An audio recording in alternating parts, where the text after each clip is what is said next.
গঙ্গায় স্নান করতে গিয়ে আমি দেখেছি এই ধরনের আচরণ অনেকেই করে।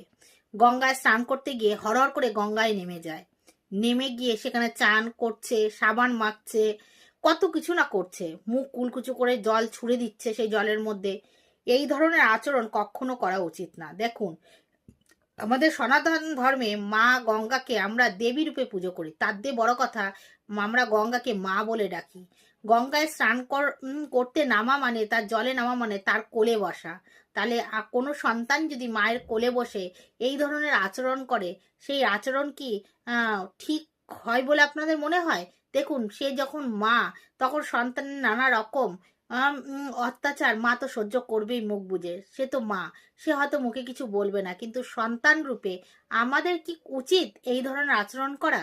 আর একটা কথা বলি, গঙ্গায় নামার আগে অবশ্যই তার জলকে প্রণাম করে, তার সিঁড়িকে প্রণাম করে তারপরেই জলে নেমে গঙ্গায় স্নান করবেন।